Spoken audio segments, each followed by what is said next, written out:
Hello everyone, welcome to my channel study science with Photon. आज हम बात करेंगे सिंपल हार्मोनिक मोशन के बारे में। चैप्टर 10 है जी, ये फिजिक्स की बुक का 10th क्लास में। अच्छा, सबसे पहले इसके फीचर्स के बारे में बात कर लेते हैं कि सिंपल हार्मोनिक मोशन होती क्या है। टू एंड फ्रो मोशन होती है, यानी कि अपनी मेन पोजीशन के गिर्द जो है वो एक बॉडी मूव करता है।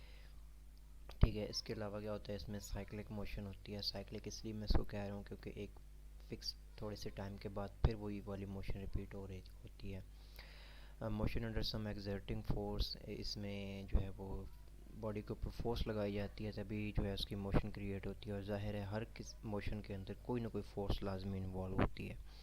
इसके अलावा जो इसका एक और फीचर है वो ये है कि acceleration is directly proportional to displacement of a body.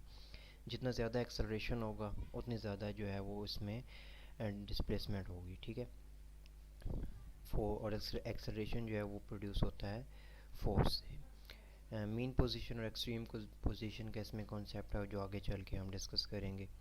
ये आप एक देख रहे हैं डायग्राम जिसके अंदर बॉल एंड बाउल सिस्टम दिखाया गया है। बॉल जो है वो अपने मेन पोजीशन पे यहाँ पे पड़ी होती है, इसको हम पकड़ के यहाँ पे ए पोजीशन पे लेके जाते हैं। जब छोड़ते हैं तो वापस सबसे पहले मेन पोजीशन पे आती है, उसके बाद जो दूसरी उसकी एक्सट्रीम पोजीशन है बी, उस पर चली जाती है। तो ये रिपीट होता रहता है, इसलिए मैंने आपको पहले बताया कि this is called a cyclic motion. इसकी एग्जांपल्स देख लेते हैं हमारे डेली लाइफ में क्या होता है। मैथ शिफ्टिंग सिस्टम होता है, ठीक है, एंड सिंपल पेंडुलम होता है जैसे कि इस डायग्राम में आप देख रहे हैं। इसके अलावा क्या होता है कि जी बॉल एंड बाउल सिस्टम, जो मैंने आपको प्रीवियस स्लाइड्स में दिखाया है। बॉल एंड बाउल सिस्टम होता है, मैथ स्प्रिंग सिस्टम होता है और सिंपल पेंडुलम होता है। हम डिस्कस करेंगे मैथ स्प्रिंग सिस्टम को, इसके अंदर किसके अंदर क्या फिज़िक्स इन्वॉल्व होती है, क्या क्या तरीक़ाकार होता है उसकी मोशन का। Force is exerted on a mass, ठीक है, ये हमारे पास एक मैस पड़ा हुआ है, एक ब्लॉक है जो कि अटैच्ड है एक स्प्रिंग के साथ। तो हम क्या करेंगे, ये बिल्कुल अभी रेस्ट पे पड़ा है, इस पर कोई फोर्स नहीं लगी। ठीक है, ये देखें ज़ीरो पे, x is equal to zero means no displacement. हम क्या करते हैं कि इसको एक्स पोजीशन तक लेके जाते हैं, या इस पे एक्स डिस्प्लेसमेंट तक इसको लेके जाते हैं अंडर सम फोर्स। जाहिर है इसको हम यहाँ से पकड़ के यहाँ तक लेके जाएंगे। इसके बाद क्या होगा जी, एक तो इसके अंदर जो है वो एक्सेलरेशन क्रिएट होगा। ठीक है, जो एक्सेलरेशन है और जो रिलेशन है उसका डिस्प्लेसमेंट के साथ, वो क्या है, हुक्स लॉ के ज़रिए हम उसको डिफाइन करते हैं। हुक्स लॉ क्या कहता है, हुक्स लॉ कहता है F is equal to k x. Actually this is F is equal to k x. यहाँ पे नेगेटिव साइन क्यों आया है ये मैं आपको आगे चल के बताऊँगा। तो F is equal to minus k x. ठीक है, as we know that Newton second law में हमने क्या पढ़ा था कि F is equal to m a होता है। दोनों इक्वेशंस को कंपेयर करेंगे, F is equal to m a and F is equal to minus k x, तो हमारे पास ये रिलेशन बनेगा। तो यहाँ से हम ए की जो वैल्यू निकालेंगे वो क्या होगी, माइनस के एम ओवर एक्स। ये बन जाएगा इक्वेशन नंबर 3।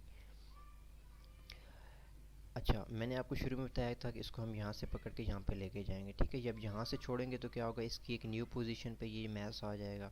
उस न्यू पोजीशन को हमने ए का नाम दिया है। ठीक है, जब इसको हम छोड़ेंगे तो ये अपनी मेन पोजीशन ओ को क्रॉस करेगा, यहाँ पे आएगा। इसके बाद ये मैस यहाँ पे आएगा। जो इसकी फाइनल शेप बनेगी वो इस डायग्राम सी में दिखाई गई है। ठीक है, O is its mean position, A and B are its extreme position. तो ये टू एंड फ्रो मोशन भी हो गई इसकी। ठीक है, आगे चलते हैं जी, क्या होता है ये जी, मैथ स्प्रिंग सिस्टम वर्टिकली दिखाया गया है, जबकि इसमें क्या है कि इसमें हॉरिजॉन्टली दिखाया गया। ठीक है, it's mean that acceleration of mass attached to the spring is directly proportional to displacement. इसका जो एक्सेलरेशन प्रोड्यूस होगा वो इसके डिस्प्लेसमेंट के डायरेक्टली प्रोपोर्शनल होगा। ये चीज़ हमने इस रिलेशन से निकाल लिया है, ये वाला जो रिलेशन है। ठीक है, यहाँ पे देखें ना, ए इज़ इक्वल टू के एम ओवर एक्स, यहाँ से डायरेक्ट रिलेशन हमें मिल रहा है। ये मैथ स्प्रिंग सिस्टम हो गया। अच्छा, अब नेगेटिव साइन क्यों आता है। नेगेटिव साइन एक्चुअली इसलिए आता है कि negative sign in equation 3 means the force exerted by a spring is always directed opposite to the displacement of a mass. ठीक है, इसमें दो चीज़ें आप देखें, दो चीज़ें कौन सी हैं, एक है फोर्स और दूसरी क्या है, डिस्प्लेसमेंट। प्रीवियस स्लाइड पे जाते हैं। अब यहाँ पे हमने क्या किया, हमने फोर्स लगाई इस डायरेक्शन में। ठीक है, फोर्स हमने किस डायरेक्शन में लगाई, इस डायरेक्शन में। अगर आपको ये एरो नज़र आ रहा है तो इस डायरेक्शन में हमने फोर्स लगाई है। लेकिन डिस्प्लेसमेंट किस किस डायरेक्शन में हुआ है, बी वाली डायग्राम में जैसे ब्लू एरो से दिखाया गया है इसमें, ठीक है। मतलब हम एक और साइड पे फोर्स लगा रहे हैं लेकिन डिस्प्लेसमेंट हमारा हमें और साइड पे मिल रहा है, तो इसका क्या मतलब है कि इसकी वजह से हमने नेगेटिव साइन यूज़ किया है, यानी हमारा डिस्प्लेसमेंट हमारे फोर्स के अपोजिट जा रहा है, दैट्स वाई वो यूज्ड हेयर नेगेटिव साइन। तो ये चीज़ हो गई। Because the spring of force always act toward the mean position, it's called the restoring force.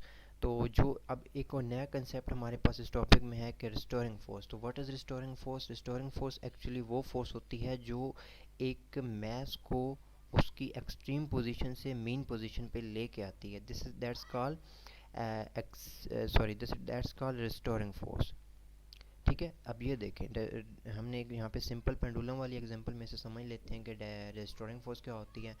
ये वाली जो पोजीशन है, ये वाली जहाँ पे ये एरो मैंने स्टॉप किया हुआ है, ये है इसकी मीन पोजीशन, ठीक है। और ये पोजीशन कौन सी है इसकी? यहाँ पे जब पेंडुलम आता है तो ये पोजीशन इसकी होती है एक्सट्रीम। तो रिस्टोरिंग फोर्स क्या करती है? रिस्टोरिंग फोर्स बॉडी को वापस अपनी मेन पोजीशन पे लेके आती है। जब बॉडी एक पीक पे चला जाता है, रिस्टोरिंग फोर्स क्या करती है? उसको वापस अपनी मेन पोजीशन पर लेके आती है, दैट्स कॉल्ड रिस्टोरिंग फोर्स, ठीक है। तो ये वही चीज़ मैंने लिखी है कि perform oscillatory motion toward the main position, यानी कि उसको एक पीक पोजीशन से उसको मेन पोजीशन पे लेके आती है, that's called restoring force. Thanks for watching. आज की वीडियो में इतना ही। इंशाल्लाह नेक्स्ट हम सिंपल पेंडुलम का टाइम पीरियड निकालेंगे और चंद न्यूमेरिकल सॉल्व करेंगे। आप चैनल काइंडली इसको सब्सक्राइब कर दें। वीडियो आपको कैसी लगी है कमेंट्स करके बताएं और लाइक कर दें वीडियो को। Thank you very much.